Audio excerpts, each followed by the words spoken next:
Okay, so a little introduction. Obviously, we all know what self-doubt is. And I feel like it hits hard, especially for athletes, because in our sports, there's like such pressure to perform, to win, to be perfect. And then when we don't measure up to our expectations or the expectations that others have for us, it's easy to start questioning ourselves. Like, are we good enough? What if I mess up? What if I don't live up to what other people want me to do? And even after sports, I think it's hard just in life to not doubt yourself. And athletes, especially at the university level, but just in general, face a unique kind of pressure because you're not just competing for your team or your school, but you're representing the entire community, which can get really hard because your pictures are everywhere, your videos are everywhere, people are idolizing you, which it can be a beautiful thing being able to represent the university like that, but it also can be really overwhelming, and that's what kind of leads you to start questioning your worth. And we also live in a world that constantly compares, judges, and puts pressure on us, which is hard too. And it's just in sports and in life, it's just really easy to start defining ourselves by what we do, what we achieve, if we win, if we lose, how we perform, how we do at practice. But that's not the way that God defines us, which we'll be discussing today. So, the doubts that creep in, the fears that arise when we feel like we're not enough, and the insecurity that tries to rob us of our God-given purpose in the world of sports and lives just isn't life-giving to us. And we have to overcome those doubts by understanding the truth of who we are in Christ. And when we truly grasp that, we can walk into any room like God does there, which is the most important thing. So obviously y'all know what self-doubt is, but there's like many different types. So imposter syndrome, spiritual growth, you can have self-doubt with that. That's something I really struggle with. Your sports, fear of failure, excessive reliance on external validation, overanalyzing situations, comparing yourself to those around you, just those kinds of things. So, how do we avoid self-doubt? Number one, know who you are in Christ and know that your identity is secure. So, the first key to reducing self-doubt is to anchor your identity in Christ. Self-doubt often stems from questioning who we are and what we're worth. And again, in sports, it's easy to measure that by the way we perform, the way we practice, all the things. But the truth is that our worth is not tied to what we do or how we perform. Our worth is rooted in who we are in Christ. So the first verse we're going to read is 1 Peter 2:9, if anyone wants to read that. If not, I have it pulled up too. What was it? 1 Peter 2:9. Sorry. It's a little loud. I got you. Beautiful. You said 2:9? Yes. Champion. Alright. But you are a chosen people, a royal priesthood, a holy nation, God's special possession, that you may declare the praises of him who called you out of darkness into his wonderful light. Beautiful. I think what's really cool about that verse is that it says, you are a chosen people. The Lord has chosen you. You were created for such a time as this. And before, like that was before you were even born, which is so cool to think about it. Like he knew that this world needed one of you. And again, we're not defined by our successes or failures, but by the fact that we are loved and chosen by him. So the truth from that verse is you are not just an athlete, you are God's child who is chosen and valued.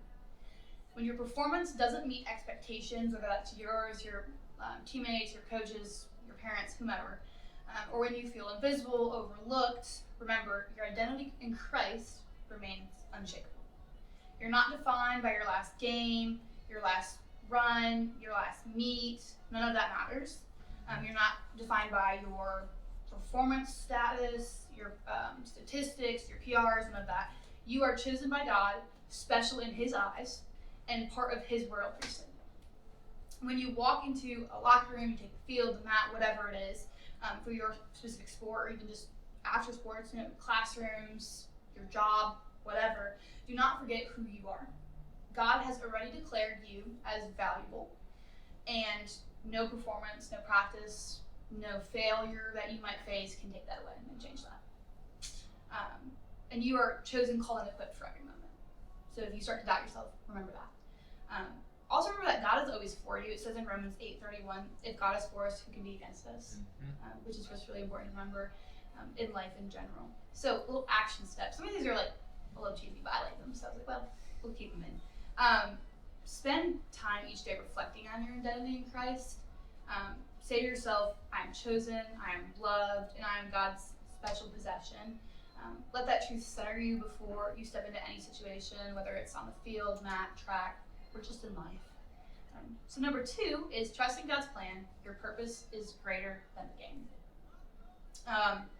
The second way to reduce self-doubt is to trust in God's plan for your life, which can be really hard because we don't always know what that plan looks like, and we might have a plan that we want to have happen, and then it just doesn't because He has a different plan. So it's trusting in His plan and trusting in each moment that He has prepared for us.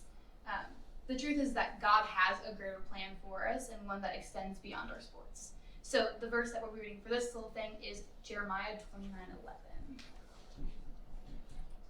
If anyone wants to read it, not.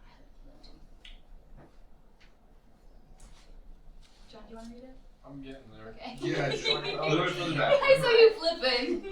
I know it if I. Oh, you want to read it? Yeah. Stay, girl. For I know the plans I have for you, declares the Lord, plans to prosper you, not to harm you, plans to give you hope in the future. Yeah. Beautiful. That was It's snap for that one. tattooed on me, so I kind of hope. Wait, really? Fair enough. Wait, I didn't know that. Plot That's twist. so cool. Yeah, for real plot twist. Yeah. That's awesome, actually. Yeah. That's cheating. He's like, I got that. That's funny. That's awesome. That's a good one. Yeah. For my organic chemistry test, I'll just have everything Exactly. tattooed. Yeah. You're on a table. Yeah. For real, for real. You check my periodic table real quick. Yeah, it was like that. Do you think they could kick you out for that? I don't know. I don't know. What if you tatted the cheat sheet like on your I mean, you have to like live with Pen that tattoo? forever, I guess. I mean, yeah, but. But I don't think they can keep you out for that. What if it know. was a temporary That's a- tattoo? Like a. I think if it's Like one of like the ink box Yeah. tattoos?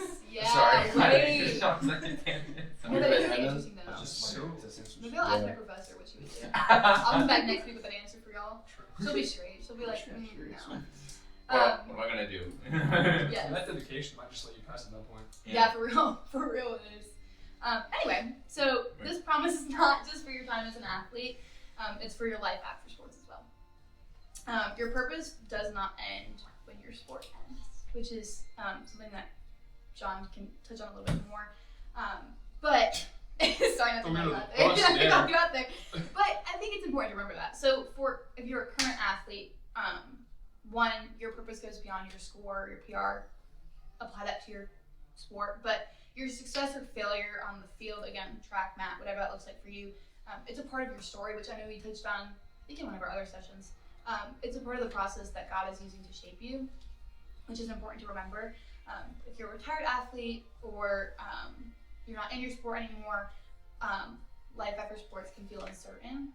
So don't let the self-doubt convince you that your purpose has ended, which I think can happen sometimes because we feel that our purpose is rooted in our sport. Like your purpose is Crimsonet or football or like whatever that looks like, but that's not always true.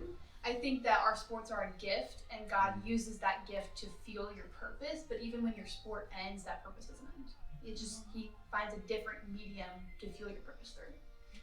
Do you have anything to add? I mean, yeah, because my story for a really long time has always been, I swam for 18 years. Mm-hmm. I'm 21 years old. Over 90% of my entire life has been my sport. And when I retired, I was 20.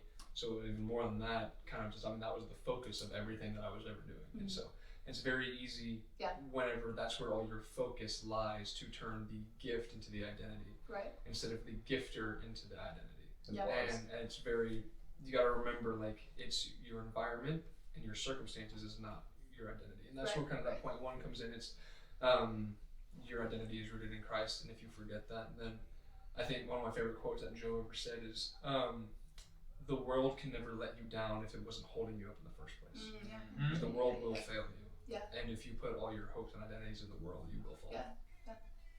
So true. So true. I get it. Yeah. Going off of that, I wrote down your true identity is not defined by what you've done, it's defined again by who you are in Christ. So a little action step for this one is when you face self-doubt, remind yourself that God's purpose for you is bigger than any game, any season, any moment of doubt. Trust that God has a plan for your life and that He's preparing you for a future full of hope and promise, whether that's in your sport, after sport, just in general. So the third little point is lean on God's strength. You do not have to do it alone, which I know we did briefly touch on in one of our other sessions, but I think it's important to just bring back up, is that when you have self-doubt and like you want to overcome that, you need to lean on God's strength. And again, like as athletes, speaking for myself, I like often pride myself on being self-sufficient and like, oh, I can do this by myself. I don't need help. But like, sometimes you do need help. Like, you can't do it by your own. If we could do it by our own, we wouldn't need Christ. So it's realizing that when the self-doubt that hits, that our strength is fragile and it can collapse. So it's turning to the Lord and asking Him for help, because we don't have to rely on our own strength. God's power is available to us to use and lean on, which is really great. So the verse for this one is 2 Corinthians 12:9. I really thought you were going to pull the Proverbs 3:5 out, so I tried to flip there. Oh, I I'm was sorry. wrong. No, you're good. no. What I was did it? have that one written down. 2 though. Corinthians 3:5? 12:9. 12?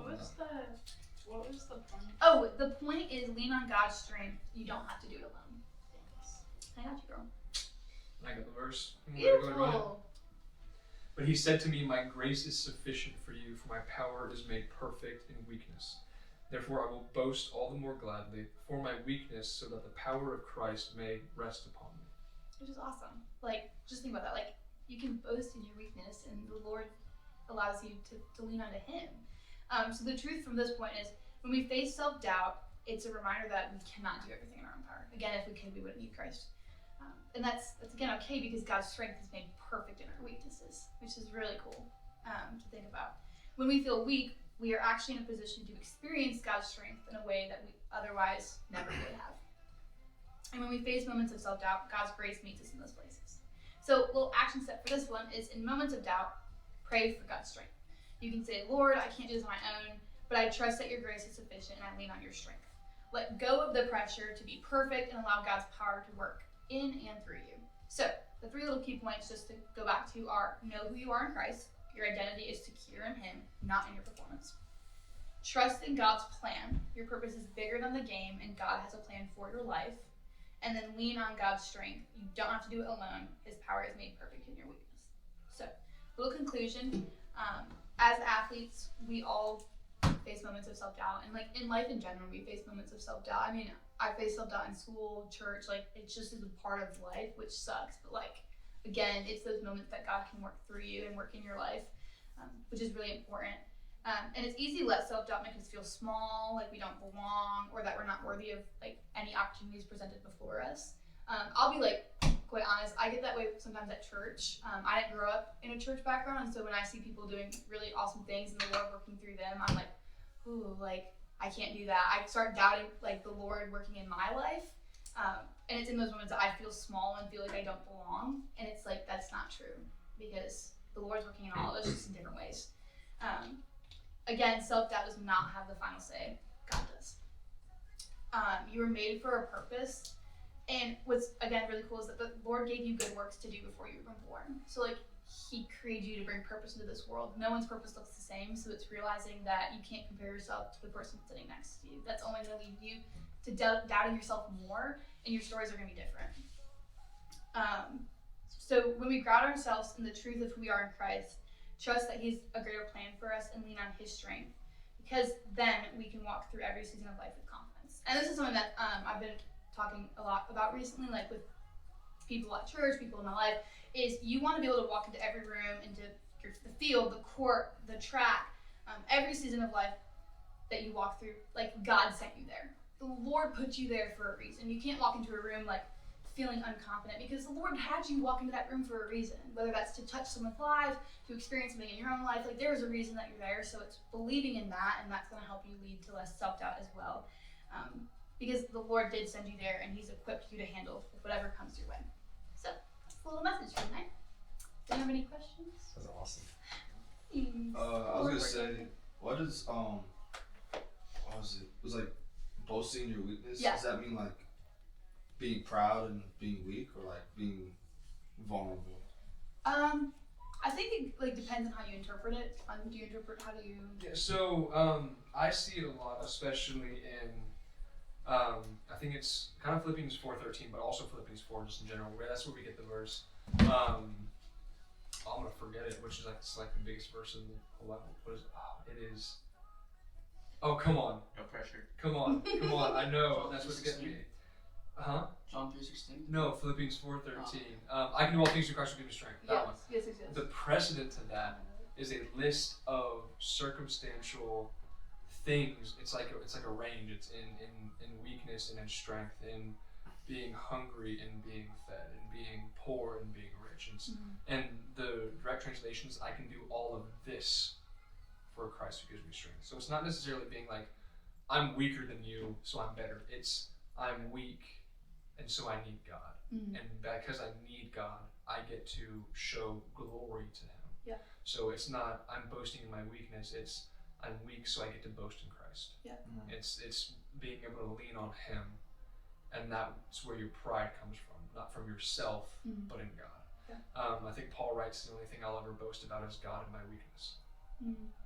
And further on in 2 Corinthians 12:10, the verse right after 9 is, for the sake of Christ, then I am content with weakness, insults, hardships, persecutions, and calamities. For when I am weak, then I am strong. And then you see in the Beatitudes, which is Matthew 5, at the very beginning of Jesus' Sermon on the Mount, that's where he is like, blessed are those who are persecuted for my sake, for they will inherit the kingdom of heaven. Blessed are the meek, for they will inherit the earth. Like, the first will be last, and the last will be first. The humble will be exalted, and those who exalt themselves will be humbled. So kind of getting on like the backwards ideology of Christianity, almost, of like, those who are strong will be weak, and those who are weak will be strong in the kingdom of heaven. Yeah. So it's leaning on that. Yeah. And You that have promise. the idea of it like inverse. The poor man and the rich, or Lazarus and the rich man. Yeah. Yeah. I think it's also just like feeling comfortable in weakness. Like, I think a lot of times in society, like, we get told that like failure is bad and like being weak is bad, but it's like those are the times when the Lord is really working in your life. So it's being comfortable enough to be like, okay, well, this is a moment of weakness, and I'm going to grow through that. Yeah, especially looking at it with that mindset too, about it being a growth mindset. Yeah. Is don't shy away from weakness and from failure, because Yeah, especially oh, as for sure. athletes, it's very easy to get to a Sure. point where you're like, I have to be perfect, Yeah. because if I'm not perfect, then I'm letting people down. Right. But in reality, you're never going to be perfect, and every single flaw gives you an insight on your own life of where you can grow. So don't shy away from weakness, but look for it, because it is that weakness. I mean, that's where we get Psalm 139. Search me, O God, and know my heart. Take me, know my thoughts, and see if there's any grievous way in me. Lead me in the way of everlasting. Search for where I am flawed. Look at my heart. Where am I blemished? Because that is where you're able to identify weakness. And then once that weakness is identified and you give that to God, then He makes you strong through Him, not through yourself. There's somewhere else where Paul wrote about how it's about faith. It's about salvation through faith and not by works. I think it's in Galatians or Ephesians.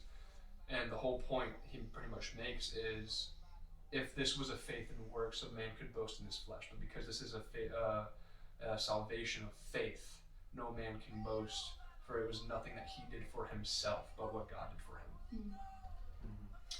I think it's also like, if you don't allow yourself those situations of weakness, you're never going to put yourself in new situations. I think, Joe was someone got kind of on, was that Wow, Tuesday? I feel like it might have been Tuesday. But basically, like, if you are afraid to fail, you're never going to experience the new, because you're going to stay in that little box of like being comfortable. And then that's one where like the Lord isn't going to be able to work through you. You're not going to be able to like achieve the purpose He has for you here. And then also like you're just at a standstill. You're not growing in any way, shape, or form. So